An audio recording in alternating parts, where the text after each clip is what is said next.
मेरा टूर है बासीखेत वासुकी नाग मंदिर का। आज बात करेंगे वासुकी नाग मंदिर, बासीखेत स्थित वासुकी नाग मंदिर की और उससे जुड़ी हुई कुछ बातें। तो चलिए चलते हैं। बासीखेत भारत के उत्तराखंड राज्य के पिथौरागढ़ जिले के गंगोलीहाट तहसील में एक गांव है। यह जिला मुख्यालय पिथौरागढ़ से पश्चिम की ओर 180 किलोमीटर की दूरी पर स्थित है। वहीं ये राज्य की राजधानी देहरादून से 475 किलोमीटर दूर है और इसका जो डाक मुख्यालय है वो गनाई गंगोली है। बासीखेत की जहाँ लोकेशन की बात करें तो बासीखेत उत्तर में बेरीनाग तहसील, पश्चिम में भैंसिया छाना तहसील और धौला देवी तहसील, पूरब में पिथौरागढ़ तहसील इनसे घिरा हुआ है। ये सेतावा बासीखेत के पास मुख्य सड़क स्टेशन जो है वो सेतावा है और ये बासीखेत यहाँ से करीब 500 मीटर से भी कम की दूरी पर है। हालांकि काठगोदाम रेलवे स्टेशन बासीखेत से 175 किलोमीटर दूर है। कॉलेज यहाँ काफ़ी हैं, जीआईसी गांधीनगर और ये यहाँ के प्रमुख स्कूल हैं। और जहाँ पर बात करते हैं बासीखेत के उनके मंदिरों की, तो यहाँ पर वासुकी नाग मंदिर है, अर्जु मंदिर है, सैमजू मंदिर है, गंगनाथ मंदिर, हनुमान मंदिर यहाँ के प्रमुख मंदिर हैं। बात करते हैं वासुकी नाग की, तो वासुकी जो है ये पौराणिक धर्म ग्रंथों में और जो हिंदू धार्मिक मान्यताएं हैं उनके अनुसार ये प्रसिद्ध नागराज थे। इनका जन्म जो है वो कश्यप के औरस और कद्रु के गर्भ से हुआ माना गया है। वासुकी नागों के दूसरे राजा थे जिनका इलाका कैलाश पर्वत के आसपास का क्षेत्र था।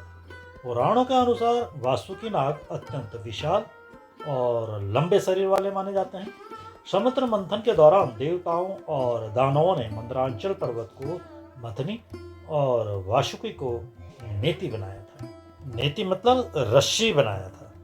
वासुकी को देवताओं ने नाग धनवा तीर्थ में नागराज के पद पर बिठाया था। नागों के जो दूसरे राजा वासुकी, इनकी पत्नी का नाम सतशीर्षा था। भगवान शिव का परम भक्त होने के कारण वासुकी का उनके शरीर पर निवास था। जब वासुकी को ज्ञात हुआ कि नाग कुल का नाश होने वाला है और उसके रक्षक केवल उसकी भगिनी इनके पुत्र के द्वारा ही होगी, तब इसने अपनी बहन का विवाह जरत्कारु से कर दिया था। जरत्कारु के पुत्र आस्तिक ने जन्मेजय के नागयज्ञ के समय सर्पों की रक्षा की, अन्यथा नाग वंश का तो समूल नष्ट हो जाना था। समुद्र मंथन के समय वासुकी ने मंदरांचल पर्वत को बांधने के लिए रस्सी का काम किया था।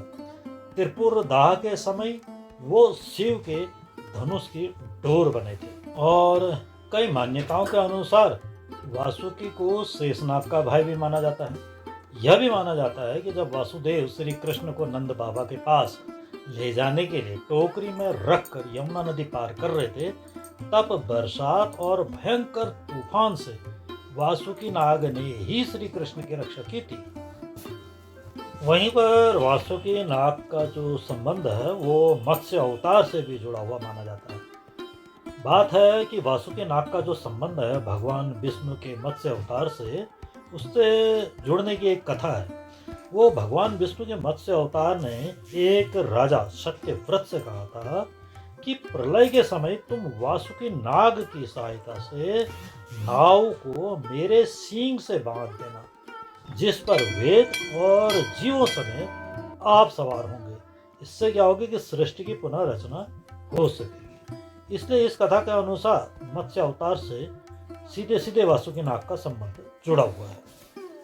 अच्छा, वहीं पर वासुकी का जो अर्थ लेते हैं संस्कृत में वो वासुकी हुआ, तो उन्हें ये हिंदू धर्म में ये नागों के राजा हैं। इन्होंने अपने सिर पर नागमणि, ये सांप का एक तरह से आभूषण होता है, ये मणि इसे रखते हैं। शेष नागों के एक और राजा हुए, वो हुए जिनके बिस्तर पर विष्णु आराम करते हैं, वो शेषनाग। वो शेषनाग इनके बड़े भाई हुए, इनके वासुकी नाग के। और मनसा जो है वो इनकी बहन हुई।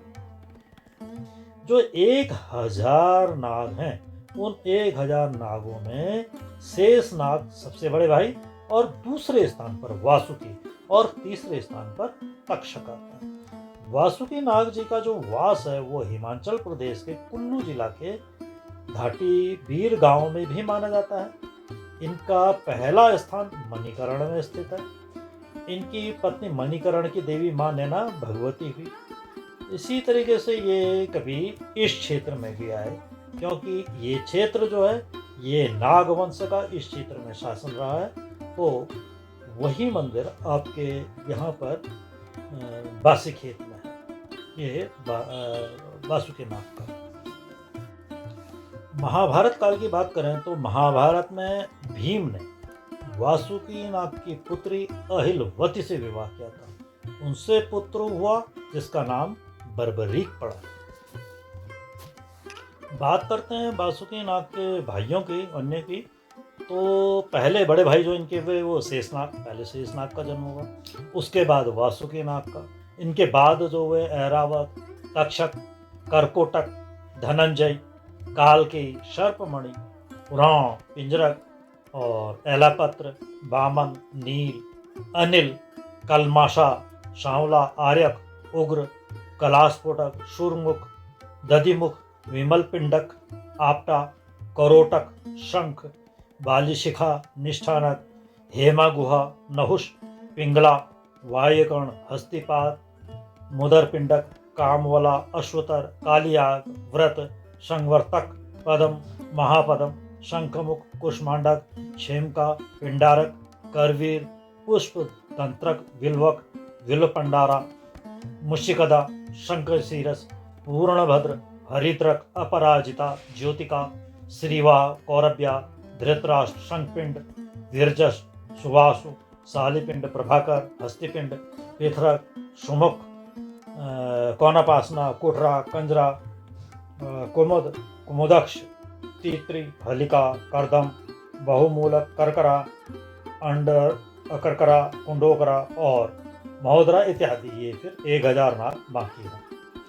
एक बार की बात बताते हैं, वासुकी नाग की एक समस्या भी थी, वो ब्रह्मा जी ने खत्म की थी। तो वाली एक कथा आपको बताता हूँ। तो हुआ क्या था कि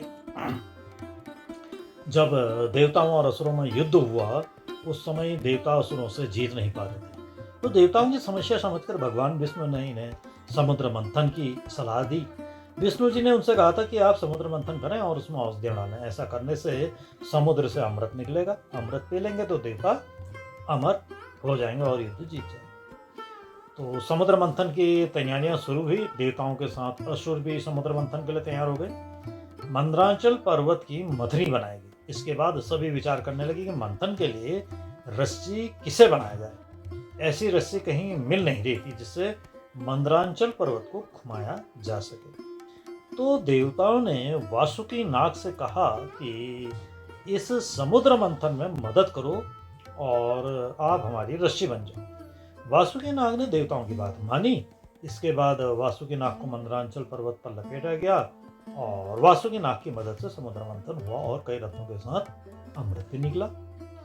तो सभी देवताओं ने वासुकी को धन्यवाद कहा और उन्हें लेकर ब्रह्मा जी के पास पहुंचे। इसके बाद तो देवताओं ने ब्रह्मा जी से कहा कि ये वासुकी नाग ने हमारी समुद्र मंथन में बहुत मदद की है, तो इसलिए आपसे एक निवेदन है कि इनकी एक समस्या है, कि वो समस्या क्या है जी। जब ब्रह्मा ने पूछा वो समस्या क्या है, तो उन्होंने बताया कि ये वासुकी नाग की एक समस्या ये है कि इनकी माँ ने इन्हें एक सांप दिया है। ये सांप इन्हें दुख दे रहा है, तो आप कृपा करके इस सांप से इनको मुक्ति दें और उस सांप को खत्म कर दें, क्योंकि वासुकी नाग ने मंथन में रस्सी बनकर सृष्टि की भलाई का काम किया है। तो ब्रह्मा जी ने कहा, मैं जानता हूँ कि वासुकी नाग बहुत दुखी हैं, इन्होंने बहुत अच्छा काम किया है सृष्टि निर्माण के लिए, तो मैं आशीर्वाद देता हूँ कि भविष्य में इनका भला जरूर होगा। जरत्कारो नाम के एक ब्राह्मण हैं जो तपस्या कर रहे हैं। जरत्कारो नाम की वासुकी की एक बहन भी है। इन दोनों का विवाह होगा और वासुकी की सभी समस्याएं खत्म हो जाएंगी। मैं इन्हें शांति का वरदान देता हूँ। ब्रह्मा जी वरदान से जल्दी ही वासुकी की सभी समस्याएं खत्म हुई और इनका मन फिर शांत हो गया। अच्छा, अब मैं आपको एक वासुकी नाग का प्रयोग बताता हूँ। वासुकी नाग का कई चीज़ों में प्रयोग किया जाता है। अगर आप वासुकी नाग की भक्ति करें और भक्ति से फिर उनका अगर प्रयोग करेंगे तो काफ़ी कुछ जगहों पर होता है। इनका सबसे ज़्यादा प्रयोग किया जाता है छिपा हुआ धन प्राप्त करने में, संपत्ति प्राप्त करने में। किसी को पता नहीं है पुरखों ने, ये तो पता है पुरखों ने धन छिपाया, लेकिन कहाँ छिपाया, उनकी कोई पुरखों की संपत्ति वो कहाँ पर है, उसको अगर पाना है तो उसके लिए वासुकी का प्रयोग किया जाता है। पुराणों में भी इसका उल्लेख है। ऐसा माना जाता है कि वासुकी प्रयोग विधि को सिद्ध करने से व्यक्ति को जमीन में गड़ा हुआ धन दिखने लगता है। नीलमत पुराण के अनुसार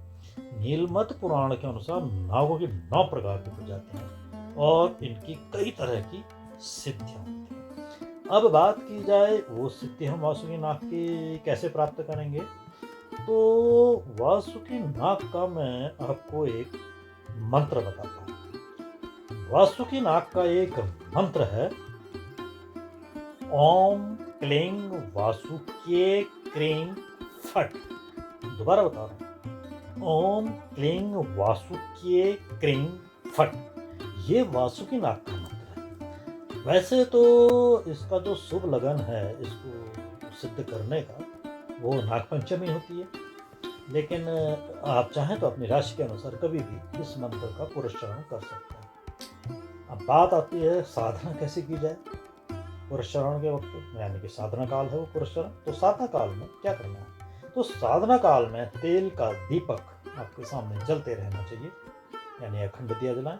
साधक को एक समय भोजन करना चाहिए और वासु के प्रयोग के बाद काम में दूध को किसी मंदिर में चढ़ा देना चाहिए और जो मुद्रिका है, माला है और वासुकी यंत्र है उसको किसी तालाब या कुएं में विसर्जित करना चाहिए पूजा के बाद। अब बात आती है वासुकी प्रयोग की सामग्री क्या होना चाहिए समय होना चाहिए, तो वो मैं बताऊं तो इस प्रयोग में वासुकी यंत्र, रुद्राक्ष की माला और नाग मुद्रिका की आवश्यकता होती है। इस प्रयोग को नाग पंचमी पर करें तो बहुत बड़ा है जैसे मैंने बताया, और अन्य किसी उसमें करते हैं तो किसी भी पंचमी से स्टार्ट करिए। तो किसी भी पंचमी में ब्रह्म मुहूर्त में सुबह 5 से 7 बजे के बीच इस प्रयोग को स्नान आदि क्रियाओं के बाद कर लेना चाहिए। मंत्र फिर बता देता हूँ, ओम क्लीं वासुकी क्रीं फट, ये मंत्र है। तो ये तो बताया मैंने आपको वासुकी नाग के बारे में, और यहाँ पर क्यों है ये भी मैंने बताया कि यहाँ पर नाग वंश का शासन रहा है, इसलिए आपको अधिकतर यहाँ पर सब नागों के ही मंदिर मिलते हैं। और यहाँ पर जो नाग है ना वो अपने पूरे परिवार, भाई बहन और कहना चाहिए इवन गुरु के साथ यहाँ विराजा करते हैं। इनके गुरु का भी यहाँ मंदिर ठहरा, जैसे आप जो देख रहे हैं करकोटक नाग भीमताल से शुरू हो जाता है। इनकी बहन मनसा देवी का मंदिर आपको खुरपाताल में मिल जाएगा, तो वहीं से ये पूरा नागवंश का शासन रहा है। तो वहाँ से पूरा ही आपको नागों के मंदिर मिलने शुरू हो जाते हैं तराई से ही। ये आपके भीमताल के इलाके से, उधर भीमताल में करकोटक नाग का मंदिर है, तो उधर आप चले जाएँ, खुरपाताल चले जाए, ठीक भीमताल की सीध में ही पीछे को तो खुरपाताल, ये नैनीताल से कालाढूंगी की तरफ, वहाँ पर मनसा देवी का मंदिर है, वो इनकी बहन भी। और इससे ऊपर को आते तो पूरे फिर नाग हैं, बेरी नाग, फैणी नाग, ये सब नाग वंश के हुए, कालिया नाग सब यहीं रहे थे। और इसमें आपको मैंने मंदिर के दर्शन भी करा दिए। मंदिर कैसा है, बिल्कुल टॉप में है और बहुत रमणीय स्थल पे है, आसपास के नज़ारे बहुत रमणीय हैं। तो आज के इस वीडियो में आपने देखा बासीखेत स्थित वासुकी नाग मंदिर के बारे में। आज का वीडियो यहीं पर समाप्त करता हूँ। साथ में आप लोगों से ये निवेदन करना चाहूँगा कि मैंने डिस्क्रिप्शन में यहाँ वासुकी नाग मंदिर कमेटी का खाता संख्या और अकाउंट नंबर और उससे संबंधित डिटेल आईएफएससी कोड वगैरह उसमें डाली हैं। तो इस मंदिर निर्माण में आप अपना जितना सहयोग दे सकें वो दें, ताकि ये मंदिर के नवनिर्माण में, जीर्णोद्धार में कोई कमी ना आने पाए और एक अविस्मरणीय मंदिर बन जाए, जैसा कि कश्मीर में, गढ़वाल में या अन्य जगहों पे हैं वासुकीनाग के मंदिर, उसी लेवल में बन जाए। तो जितना अधिक फंड हो जाए, तो लिहाजा आपसे इसी कामना के साथ आज मैं विदा लेता हूँ। अगली वीडियो में फिर मिलूँगा। तब तक के लिए आपको गजेंद्र सिंह रसीला का प्यार भरा नमस्कार।